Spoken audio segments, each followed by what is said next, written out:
तो हेलो बच्चों, कैसे हैं आप सभी। देखिए, अब तो ज़्यादा समय रहा नहीं आपके एग्ज़ाम का। तो जितना ज़्यादा हो सके उतना अच्छे से तैयारी कीजिए और बेहतर से बेहतर नंबर लाइए, ठीक है। तो देखिए, हम जो आज चैप्टर पढ़ाने जा रहे हैं वो आपका बायोलॉजी का है, हमारा पर्यावरण, ठीक है। हमारा पर्यावरण, देखिए, जिसमें हम आपको बताएंगे, पारितंत्र बताएंगे, ठीक है। पारितंत्र बताएंगे, फिर हम आपको बताएंगे आहार श्रृंखला, ठीक है, और आहार जाल भी बताएंगे। फिर हम बताएंगे पर्यावरणीय समस्याएं, ठीक है। पर्यावरणीय समस्याएं आपने पिछले क्लास में भी पढ़ा होगा, ठीक है। जरूर याद होगा कुछ ना कुछ उससे रिलेटेड आपको, क्योंकि आपने पिछले क्लास में ये सब सारे चीज पढ़े होंगे। उसके बाद ओजोन हो गया, कचरा प्रबंधन हो गया, उसके बाद अपशिष्ट के समाधान हो गए, ठीक है। तो चलिए बारी बारी से हम सभी टॉपिक को देखते हैं। देखिए, ये क्या हो गया। देखिए, जो चैप्टर का नाम है वो है क्या है, पर्यावरण, ठीक है। तो सबसे पहले हमें देखना है कि पर्यावरण होते क्या है। तो देखिए, आपका जो ये पर्यावरण है वो दो शब्दों से मिलके बना हुआ है। देखिए यहां ये है परि जोड़ आवरण। देखिए, परि का मतलब होता है क्या, आसपास। आसपास समझ रहे हैं, जैसे आप बैठे हैं तो आपके आसपास बहुत सारे चीज होंगे, जैसे कुछ वस्तु सजीव होंगे, कुछ वस्तु निर्जीव होंगे, है ना। तो जैसे आप यहां बैठे हैं, वहां आपके घर के कोई व्यक्ति बैठे होंगे, ठीक है, तो सजीव हो गए। कुछ पेड़ पौधे होंगे, कुछ पशु पक्षी होंगे, होंगे ना। जैसे आपके पास कॉपी होंगे, कलम होंगे, टेबल होंगे, कुर्सी होंगे। कुछ सजीव वस्तु भी होंगे, कुछ निर्जीव वस्तु भी होंगे, ठीक है, और भी बहुत सारे चीजें होंगे आपके आसपास, ठीक है। उसके बाद देखिए आवरण, उससे घिरे। अब जैसे जहां आप बैठे हुए हैं उसके चारों तरफ होंगे ना कुछ, ठीक है। तो पर्यावरण का मतलब होता है कि आसपास जो भी है उससे घिरे हुए, ठीक है। अब देखिए, यहां बताया गया है क्या है पर्यावरण का परिभाषा। यह है कि एक ऐसी प्रणाली है जिसमें मानव जीवन को प्रभावित करने वाली सभी जैविक एवं अजैविक, देख रहे हैं, जैविक और अजैविक तत्व शामिल है।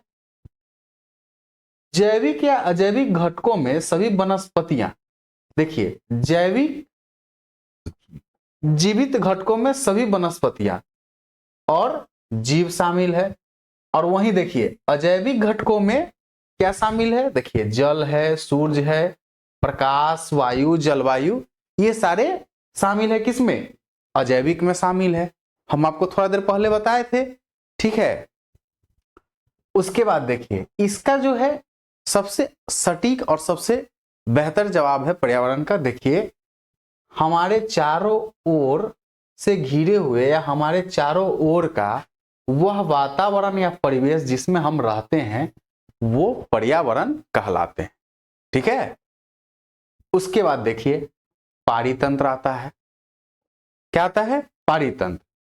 देखिए, पारितंत्र उस तंत्र से जिसमें सभी पेड़ पौधे, जीव जंतु एवं मानव अपने आसपास के पर्यावरण एवं एक दूसरे पर आश्रित है।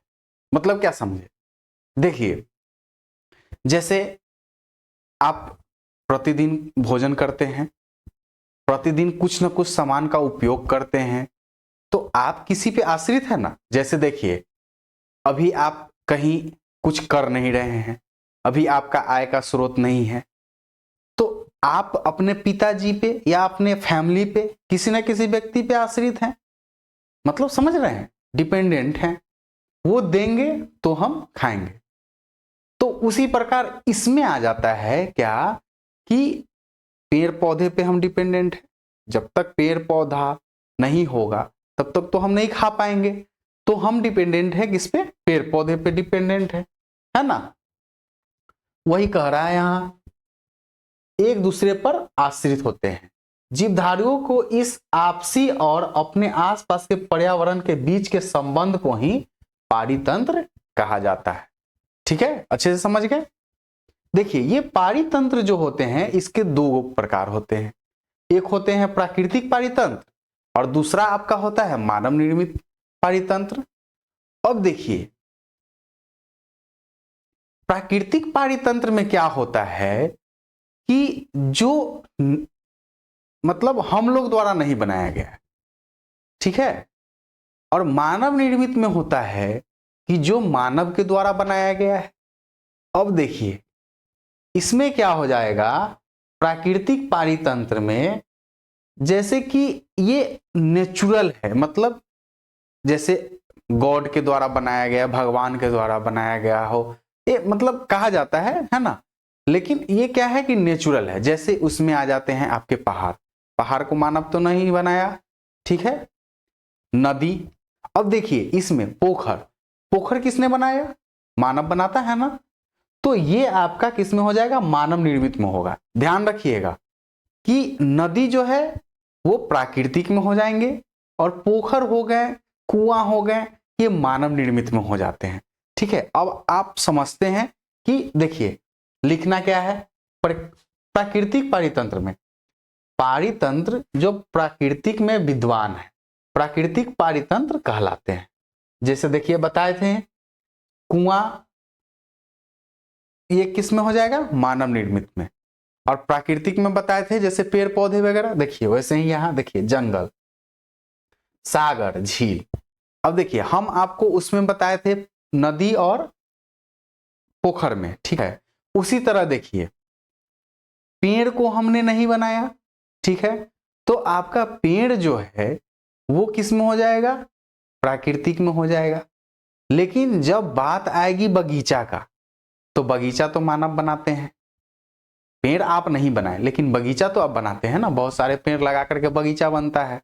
तो बगीचा किस में आ जाएगा, मानव निर्मित में आ जाएगा। ठीक है, देखिए ये जंगल, सागर, झील, ये सब आपके प्राकृतिक में आ गए। मानव निर्मित भी आप समझ गए हैं, लेकिन चलिए फिर हम आपको डिफाइन कर देते हैं। मानव निर्मित पारितंत्र में जो पारितंत्र मानव ने निर्मित किए हैं उन्हें मानव निर्मित पारितंत्र कहते हैं। जैसे आपका खेत, ठीक है, खेत आप तैयार करते हैं ना, देखिए जलाशय, बगीचा, बताए थे थोड़ी देर पहले कि पेड़ आप नहीं बनाते हैं लेकिन बगीचा आप बनाते हैं। ठीक है, चलिए आगे देखते हैं। अब देखिए यहां पारितंत्र के घटक, ठीक है, तो एक होते हैं आपके अजैविक घटक, एक होते हैं जैविक घटक। अब समझते हैं कि अजैविक घटक क्या होते हैं। प्राकृतिक के वे घटक जिनमें जीवन नहीं है, ठीक है, ध्यान दीजिएगा, किंतु जीवन को आदान प्रदान करती है। प्राकृतिक के वे घटक जिनमें जीवन नहीं होती है किंतु जीवन को आधार प्रदान करती है, अजैविक घटक कहलाते हैं। जैसे सभी निर्जीव घटक, हवा, पानी, भूमि, प्रकाश और तापमान, ठीक है, ये अजैविक है। अब जैविक में आते हैं। देखिए प्राकृतिक के वे घटक जिनमें जीवन है ना, जैविक घटक वो कहलाते हैं। जैसे पशु, पक्षी, जंतु, पेड़ पौधे, सूक्ष्म जीव इत्यादि, ये सारे जो है आपके जैविक घटक हैं।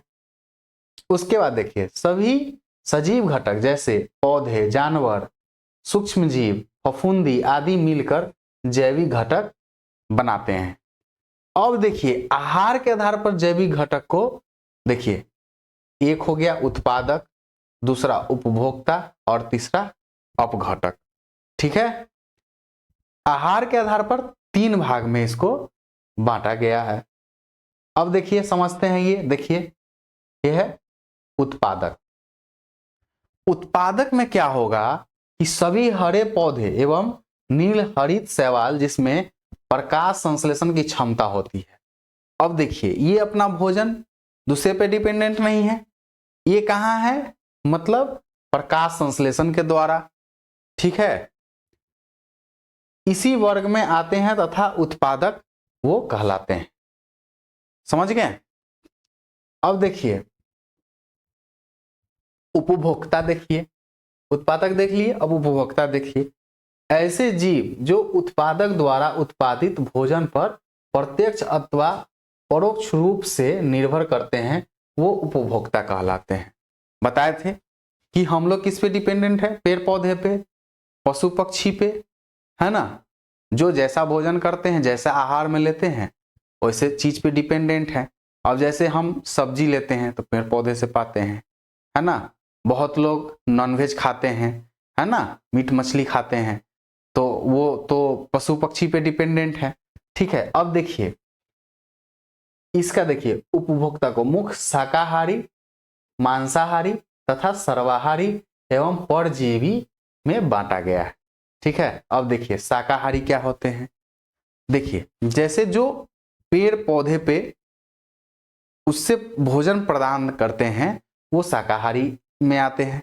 अब देखिए जैसे बकरी हो गए, हिरन हो गए, है ना, उसके बाद आपका ऊंट हो गया, ये सारा आपका शाकाहारी हो गया।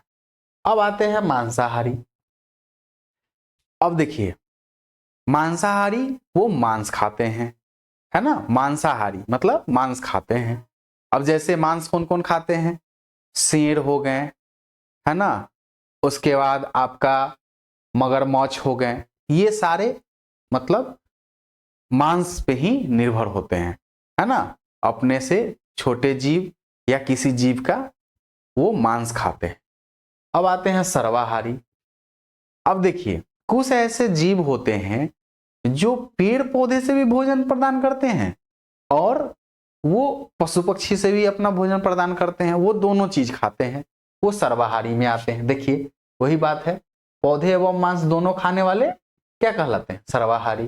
जैसे कौवा, मनुष्य, मनुष्य देखिए साग सब्जी भी खाते हैं और वो चिकन मटन भी खाते हैं, है ना, मुर्गा वगैरह खाते हैं ना। हाँ, तो वो किस में आ जाते हैं, सर्वाहारी में आ जाते हैं। अब देखिए यहां ध्यान दीजिए, परजीवी। परजीवी क्या होते हैं, देखिए दूसरे के शरीर में रहकर वो भोजन लेने वाले होते हैं।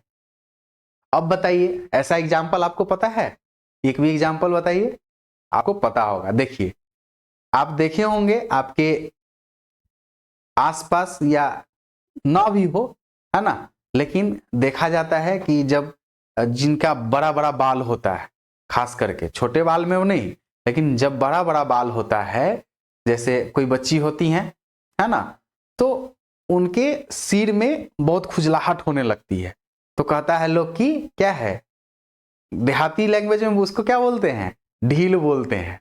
ठीक है, जानते हैं आप लोग ढील, उसको जू बोला जाता है। ठीक है, लेकिन अगर आप गांव से होंगे तो आप ढील समझते होंगे। ठीक है, हाँ, तो क्या है कि वो कहां रहते हैं, जू कहां रहते हैं, बताए ना, कि वो मनुष्य के शरीर से वो अपना भोजन प्रदान करते हैं। ठीक है, जिसको होता है उसी से पूछिए क्या हाल होता होगा उसका। ठीक है, आपको नहीं है ना, हाँ ठीक है। तो और उसके बाद देखिए अमरबेल, ये क्या करते हैं, ये भी दूसरे के शरीर में मतलब जा करके वो अपना भोजन, जैसे कि देखिए एक प्लांट है, ठीक है, ये प्लांट रहा, ये क्या करते हैं, ये कि इसी में इसका जड़ यहीं इसी के आसपास होते हैं और ये यहां पे हो जाते हैं। ये क्या करते हैं, इस पौधे से ये अपना भोजन यहां से ले लिए, है ना, सॉइल ये हो गया, तो ये अपना भोजन यहां से ले लिए। अब क्या है कि ये देखिए ये फर्स्ट प्लांट है और ये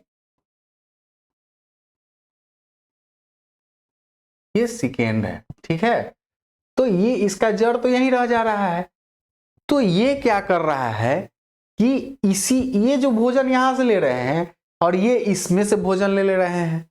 ठीक है, तो इसी प्रकार जू भी जो है वो इंसान से अपना भोजन दूसरे के, देखिए यहाँ क्या है, दूसरे जीव के शरीर में रहने व भोजन लेने वाले होते हैं। ठीक है, समझ गए इतना। अब आते हैं अपघटक। ठीक है, देखिए जैसे अपघटक मतलब क्या समझते हैं, देखिए सिंपल भाषा में, जैसे कोई भी जीव मर जाते हैं, ठीक है, तो उसको मतलब देखे होंगे कि बहुत ज्यादा बदबू करता है, ठीक है, तो उस पे ना छोटा छोटा बहुत सूक्ष्म जीव जा करके उसको अपने भोजन के रूप में ले लेते हैं, ठीक है, और वो खत्म हो जाते हैं। ठीक है, देखिए फफूंदी एवं जीवाणु जो मरे हुए जीव एवं पौधे के जटिल पदार्थों को सरल पदार्थ में विघटित कर देते हैं, इस प्रकार अपघटन स्रोतों के भरपाई में मदद करते हैं। ठीक है, समझ गए अपघटक? ठीक है, आगे देखते हैं।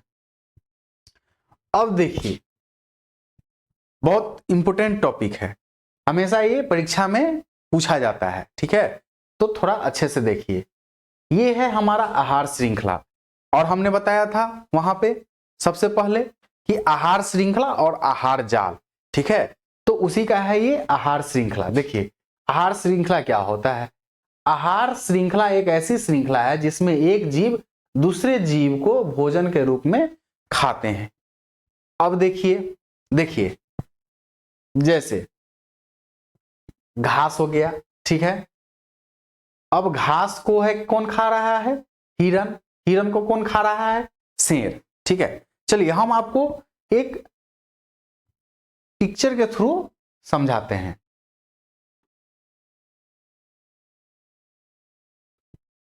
आपको उससे बेहतर समझ में आएगा। ठीक है, देखिए अब देखिए यही रहा आपका आहार श्रृंखला। ठीक है, देखिए क्या होता है कि ये देखिए ये ग्रास रहा, ठीक है, इसको कौन खा गया, देखिए यहां ये खा गया, है ना, इसको क्या बोलते हैं, देहाती भाषा में इसको क्या बोलते हैं बताइए कोई, राम जी का घोड़ा, जानते हैं, हाँ, इसको ग्रास हॉपर बोलते हैं। ठीक है, और देहाती लैंग्वेज में हमारे बुजुर्ग लोग या फिर हमारे सीनियर पर्सन वो इसको राम जी के घोड़ा भी बोलते हैं। ठीक है, तो ये है अपने भोजन के रूप में ले लिए, और देखिएगा कि चिड़िया जो है इसको खा जाते हैं। आपके तरफ अगर दलहनी फसलें होती होंगी छोटे छोटे, खास करके उसमें ना ये बहुत लगते हैं, और गेहूं में है ना अधिक मात्रा में ये लगते हैं, उसको ये चिड़िया खा गए। अब ये चिड़िया खा गए या फिर यहाँ पे फ्रॉग ले लीजिए, मेढक ले लीजिए, है ना, तो वो खा गए। अब मेढक को तो आप खाते हुए देखे होंगे, सांप, है ना, मेढक सांप जो है मेढक को तो खाते हैं, आपने देखा होगा। ठीक है, सांप को कौन खा जा रहा है, देखिए औल खा जा रहे हैं, कोई पक्षी भी खा जाते हैं। अब देखिए यहां पे क्या हो रहा है कि उसके बाद ये जो है जब मर जा रहे हैं, एक्सपायर कर जा रहे हैं, तो क्या हो रहा है कि ये डिकम्पोज हो जा रहे हैं, क्योंकि हमने बताया थोड़ी देर पहले कि जब कोई भी जीव मर जाते हैं तो सूक्ष्म जीव उसको अपघटित कर जाते हैं। ठीक है, तो वो क्या कर जाते हैं, ये देखिए डिकम्पोजर्स है, उसको क्या करते हैं कि यहां जब आएगा तो इसी से इसका ग्रोथ बढ़िया होगा। आप देते हैं ना जैसे कि ग्रीन मैन्योर यूज करते होंगे, ठीक है, उसके बाद जैसे कि नेचुरल फर्टिलाइजर जो है ना खास करके मतलब आपका डिकम्पोजर करके ही डिकम्पोजर्ड मेथड से बनाया जाता है। ठीक है, हाँ, चलिए समझ गए अच्छे से, फूड चेन समझ गए। चलिए फिर हम आगे देखते हैं।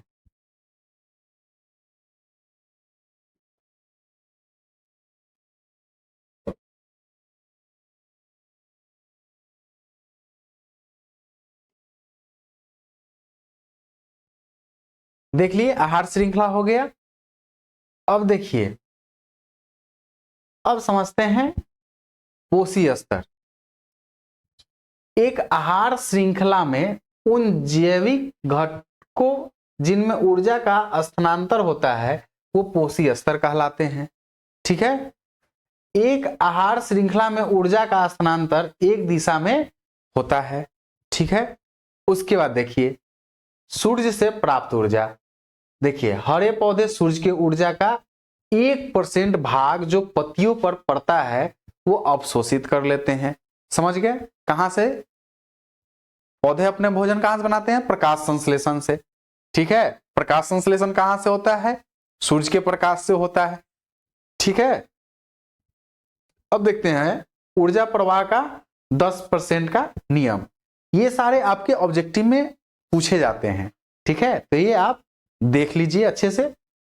एक पोषी स्तर से दूसरे पोषी स्तर में केवल 10% ऊर्जा का स्थानांतर होता है, जबकि 90% ऊर्जा जो है वो वर्तमान पोषी स्तर में जैविक क्रियाओं में उपयोग होती है। समझ रहे हैं?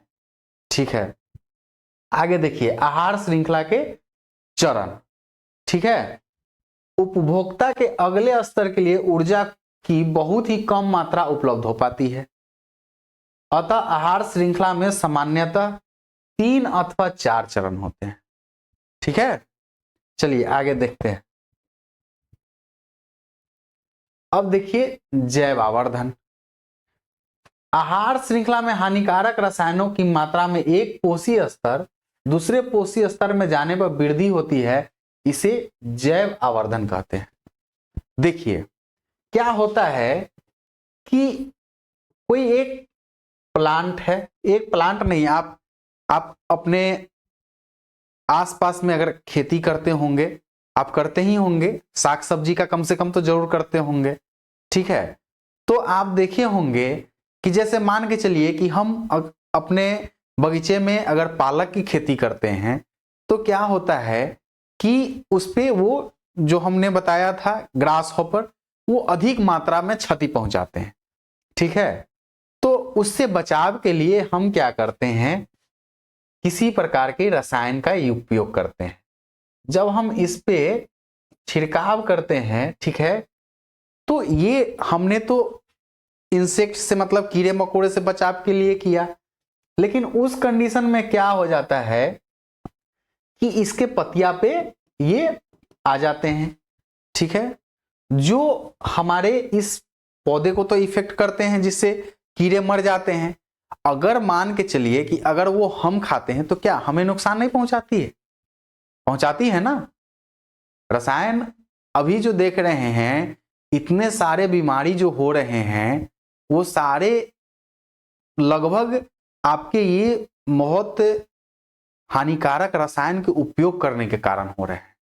ठीक है, तो हम आपसे यही कहेंगे कि अगर आप खेती से जुड़े हुए हैं तो कम से कम रसायन का प्रयोग कीजिए। ठीक है, इतना मार्केट में इतना मतलब हार्ड दवा वगैरह आ गए हुए हैं। ठीक है, जो हमारे भोजन के रूप में जब हम लेते हैं उसे, तो हमारे शरीर पे वो बहुत इफेक्ट पड़ता है, उसका बहुत नुकसान होता है हमारे शरीर पे। तो कम से कम अपना खाने के लिए जो उगाते हैं उसमें मतलब ऑर्गेनिक फर्टिलाइजर का उपयोग कीजिए। ठीक है, और ये तो खाद वगैरह का तो उपयोग, आप केमिकल फर्टिलाइजर तो एकदम नहीं यूज कीजिए। ठीक है, तभी आप स्वस्थ रहिएगा। पहले क्या था, पहले ये सारे चीज उतने ज्यादा मात्रा में उपयोग नहीं किए जाते थे, तो पहले जो है इतने सारे बीमारी भी नहीं था। ठीक है, तो हम आपसे अनुरोध करते हैं कि कृपया कम से कम केमिकल फर्टिलाइजर यूज करें और अपने खेती में अच्छे उपजाऊ के लिए आप ऑर्गेनिक फर्टिलाइजर करें। ठीक है, ऑर्गेनिक फर्टिलाइजर का उपयोग करें। ठीक है, चलिए, तो वही बता रहे थे कि ये हमारे शरीर पे इफेक्ट पड़ते हैं। देखिए वही जैसे कि कोई वैसा चीज हम खा लिए जिसमें उसका असर है ना, तो वो हमें शरीर पे भी इफेक्ट पड़ेगा ही पड़ेगा। वही बात बताया गया है। देखिए जाने पर वृद्धि होती है, जिससे जैव आवर्धन जिसे हम कहते हैं। ऐसे रसायनों की सबसे अधिक मात्रा मानव शरीर में, बताए ना, देखिए मानव शरीर में हो रही है। ठीक है, तो अपने आप को आप सेफ रखिए। ठीक है, अब देखिए वहां हम क्या पढ़े थे, आहार श्रृंखला। यहां क्या पढ़ना है हमें, आहार जाल। ठीक है, अब देखिए आहार श्रृंखला आपस में प्राकृतिक रूप से जुड़े होते हैं, जो एक जाल का रूप धारण कर लेती है उसे आहार जाल कहते हैं। अब देखिए इसको भी चलिए हम आपको डायग्राम के मदद से बताते हैं। आपका आहार जाल, देखिए आहार श्रृंखला और आहार जाल में क्या अंतर है। वहां क्या था कि ये ग्रास है, ठीक है,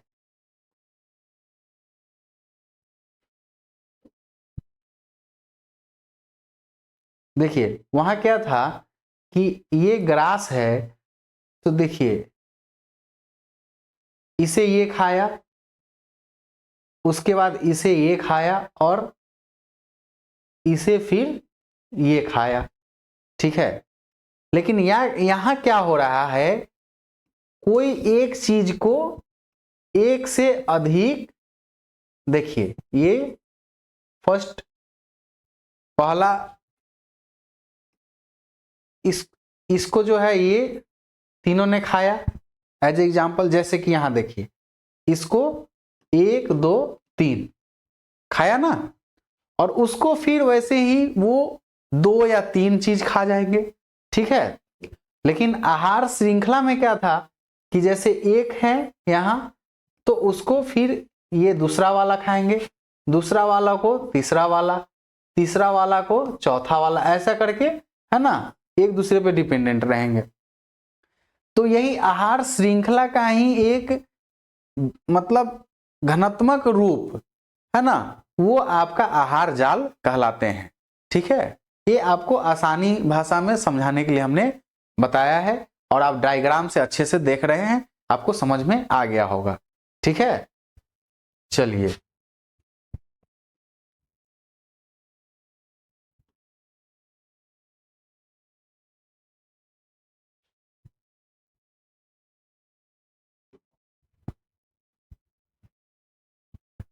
पर्यावरण की समस्याएं, देखिए पर्यावरण की समस्याएं मतलब क्या होता है कि पर्यावरण तो आपने समझ गया, उसमें किसी प्रकार का नुकसान होना, ठीक है, या फिर कुछ क्षति पहुंचना, वही पर्यावरण की समस्याएं कहलाएंगी। जैसे आइए समझते हैं, देखिए पर्यावरण में बदलाव हमें प्रभावित करता है और हमारी गतिविधियां में भी पर्यावरण को प्रभावित करती है। इससे पर्यावरण में धीरे धीरे गिरावट आ रही है, जिससे पर्यावरण की समस्याएं उत्पन्न हो रही है। अब देखिए अगर हम जहां रह रहे हैं वहां हम किसी प्रकार का कचरा फेंक रहे हैं, खास करके तो शहर में, जैसे कि कोई भी मोहल्ला है, अगर वहां पे कोई खाली जगह है तो क्या करते हैं, वो मोहल्ला के सारे लोग जाकर के वहां पे कचरा फेंक देते हैं, जिस कारण से क्या होता है कि वहां पे गंदगी फैलने के कारण वहां का वायु प्रदूषित हो जाते हैं। तो आप वहां से गुजरिएगा ना तो बहुत खराब गंध आपको आएगा। ठीक है, तो कोशिश करना चाहिए कि हमें ये सब चीज को नहीं करनी चाहिए। ठीक है, इससे वहां के लोग के साथ साथ और भी लोग को परेशानी होती है। ठीक है, तो हमें कोशिश करना चाहिए कि कम से कम हम कचरा फैलाएं। ठीक है, प्लस हमें इस बात पे ध्यान देनी चाहिए कि कुछ ऐसे वस्तु होते हैं जिसे हम कचरे के रूप में फेंक देते हैं, उसका रीयूज भी किया जा सकता है। ठीक है, क्या किया जा सकता है, रीयूज किया जा सकता है।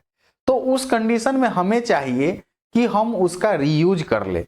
ठीक है, जिससे हमें वो एक तो काम में आ जाएंगे, प्लस कहीं का जगह जो है वो बर्बाद ना होगा। और पर्यावरण को स्वच्छ रखने के लिए सबसे अच्छी बात यह है कि आप लोग ज्यादा से ज्यादा पौधे को लगाएं। ठीक है, तो आपका जो है आपके चारों तरफ शुद्ध हवा मिलेंगे, जिससे आपका स्वास्थ्य ठीक रहेगा। ठीक है, आप देखते होंगे कि गांव में कहा जाता है कि शुद्ध वातावरण है, तो वहां क्या होता है, जनसंख्या कम होती है, वहां कम गाड़ी चलते हैं। ठीक है, वहां के लोग जो है रीयूज करने का बहुत अच्छा तरीका अपनाते हैं। जैसे कोई अगर मवेशी है तो वो क्या करते हैं ना कि जैसे गाय है तो उसका गोबर है, तो वो क्या करते हैं ना कि उसको अपने जलावन के रूप में वो गोईठी, देहाती भाषा में गोईठी बोलते हैं, ठीक है, वो उबला भी बोलते हैं, वो बना लेते हैं और उसको जलावन के रूप में उपयोग करते हैं, ठीक है। अब देखिए जैसे कुछ खाने का पदार्थ है, अगर वो खराब हो गया है, मतलब वो खाने युक्त हमें नहीं रहा, तो वैसे चीज को क्या करते हैं कि मवेशी को उपयोग में दे देते हैं, ठीक है। जैसे गेहूं है तो उसमें अगर घून वगैरह या सूंड जिसको बोलते हैं वो लग जाता है, तो क्या करते हैं ना कि उसको धूप में सुखा करके और उसको रीयूज में ले लेते हैं कि हम अपने जानवर को खिला देते हैं। शहर में क्या होगा, वो क्या करते हैं ना, उसको भी फेंक देते हैं, फिर वो जहां फेंकते हैं वहां पे फंगस वगैरह आ जाते हैं और वो गंध करने लगते हैं, है ना। तो गांव का वातावरण इसीलिए ज्यादा स्वस्थ होता है, ठीक है। समझ गए पर्यावरण की समस्याएं। देखिए यहाँ वायु, देखिए प्रदूषण और वनों की कटाई इसके मुख्य पर्यावरण की समस्याएं का मुख्य जिम्मेवार है, ठीक है। अब देखिए ओजोन परत, ओजोन परत क्या होता है। देखिए ओजोन परत पृथ्वी के चारों ओर एक रचनात्मक आवरण है। आइए हम आपको डायग्राम की मदद से समझाते हैं।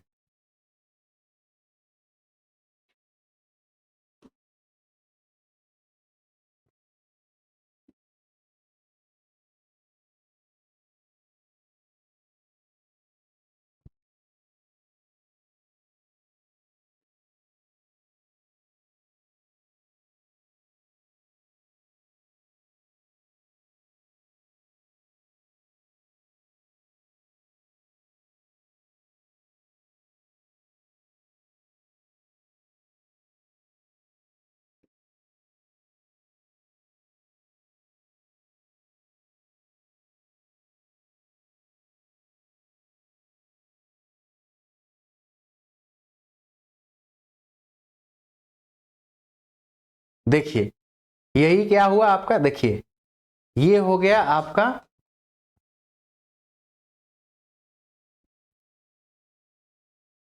देखिए ये हो गया आपका, क्या हो गया, अर्थ, ठीक है। और ये देखिए ये आपका यही है आपका, देखिए है ना ओजोन लेयर। क्या होता है ओजोन लेयर जो है ये सूरज के किरण के द्वारा बहुत ऐसे यहां पैराबैंगनी रे आते हैं, जिससे हमें क्या होता है कि ये ओजोन लेयर जो है हमें सुरक्षित रखते हैं, ठीक है।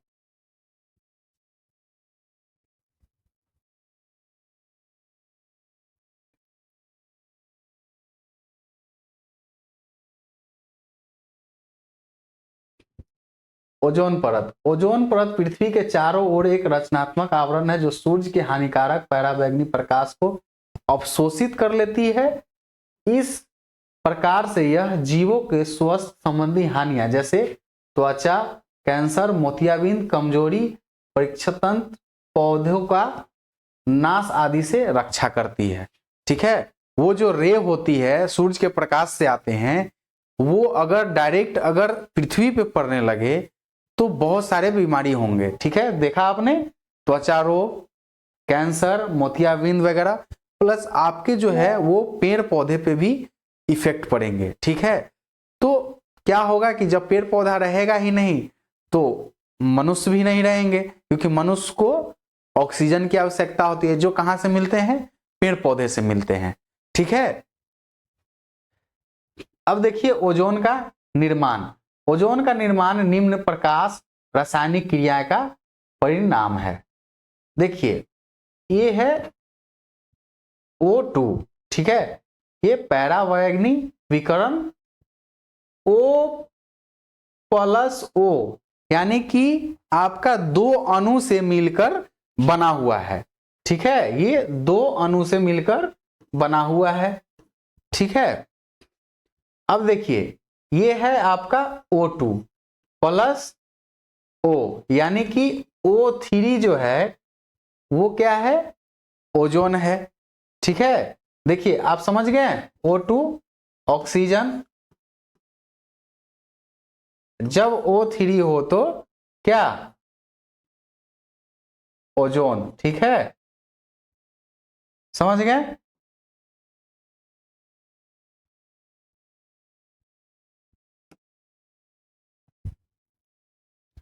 अब आते हैं ओजोन परत का ह्रास। ये देखिए 1985 में पहली बार, ये ऑब्जेक्टिव में भी पूछा गया है, केवल इसको आप नोट कर लेंगे। 1985 में पहली बार अंटार्कटिका में ओजोन परत की मोटाई में कमी देखी गई, जिसे ओजोन छिद्र के नाम से जाना जाता है। देखिए जैसे ये आपका हो गया अर्थ जो हमने बताया था, ठीक है, और ये हो गया आपका सन, और ये आपका हो गया ओजोन परत।